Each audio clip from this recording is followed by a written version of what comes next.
All right, Matt the Mortgage Guy here, and today's topic is, do you get a better deal working directly with the listing agent?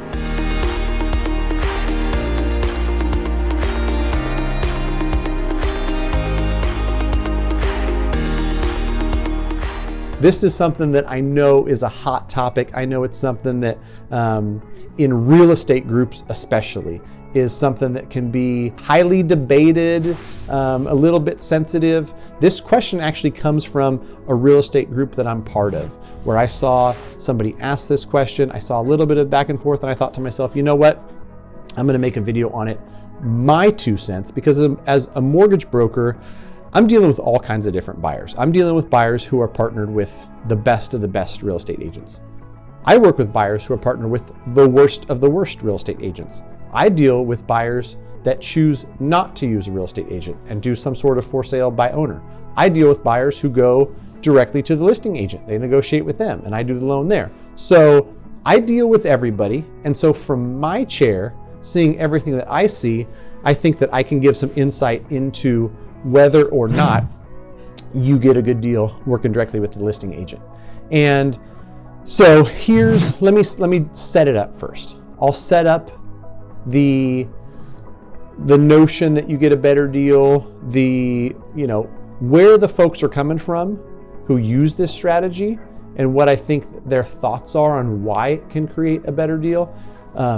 Just so you know, a listing agent in an average market lists a home, and the agreement with the seller is listing agent gets a percentage, the buying agent who brings the buyer gets a certain percentage, and the seller pays that. So they're paying 2.5 and 2.5, 3 and 3, whatever those percentages that are negotiated are to sell the home, and then to pay the buying agent to bring the buyer. And what some people think is that, you know what, I'm gonna cut out that buy side. I'm gonna go directly to the list side, and what's gonna happen is I'm going to have a little bit of leverage because I'll tell them, hey, just represent me. You're gonna represent the seller and the buyer both. Tell your buyer that you're gonna cut your commission a little bit because you're gonna be making a little bit on both sides. So you don't have to make 3 and 3 to make 6. You can make 2.5 and 2.5 and make 5. That's a 1% savings to the seller. And that buyer that's proposing this maybe thinks that they're gonna get it. Maybe they think that the seller's gonna get it. Maybe they think that it puts them in front of some of the other offers. But here's the truth of the matter. In my humble opinion, a lot of times you do this, and let's say you're buying a house for $400,000, and you think that you're either gonna have a better chance of getting the offer accepted, or you think that you'll get a slight discount. Let's call it 1%, $4,000. So you're working with somebody who has signed a contract to represent the seller. Get the seller top dollar. Spend as little of the seller's dollars as possible, giving concessions, repairs, any of that, because they essentially work for the seller. They signed up to work for the seller. They might put on a smiley face. Oh, I got you. Yeah. Oh, you're my buyer. Yeah. Oh, we can get you a great deal. We can get you,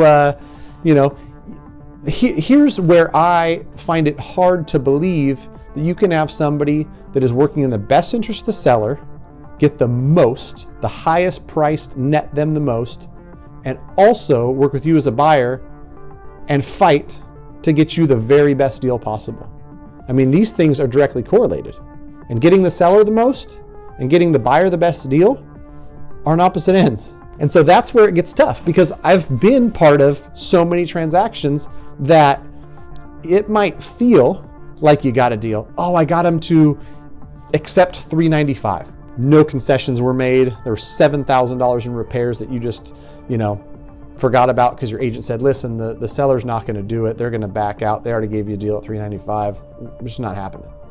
Versus having an agent whose sole job is to do what's best for you. And when you have somebody who's working as a buyer's agent, first off, remember, you're not paying for them. The seller is paying the sell side and the buy side. So they're going, I wouldn't call it to war for you, but they're going to battle for you. And they're saying, hey, listen, we did inspections and this roof has got 4 years left. There's $1,700 in dry rot. There's this, you guys want to repair it? Or are you going to give us a $4,000 credit? sends over that request for repairs, there's negotiations being had between the agent who's on your side and the agent who's on the other side. And that's all it is negotiations of finding an equal ground. It's not like it has to be confrontational or anything like that. But there's somebody who's working on your behalf versus somebody who, despite their best intentions, is supposed to be working for you and the seller.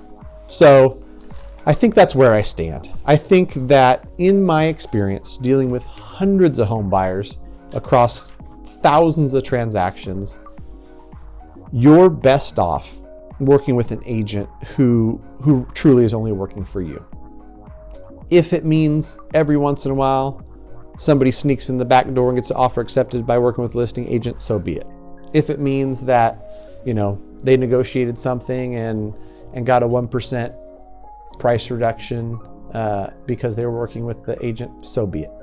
For the most part, you are going to be much better off, in my opinion, having an agent who works solely for you.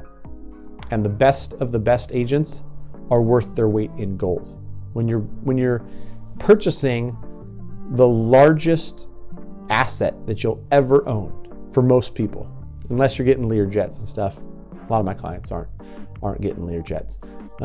It's the biggest transaction of your life. And you're basically skipping over dollar bills to pick up nickels by trying to save a dollar here or there, when the right agent with the right strategy, putting in the right offers, is going to do you much better than a listing agent who signed up initially to get the seller the very most money they possibly could. I mean, that was the job description that they signed up for. So that's my 2 cents. Take it for what it's worth. If you got this far in the video, I hope you smash the like button. I hope you're subscribed. Mortgage, real estate, investing, that's the kind of stuff I'll be putting out 3 times a week.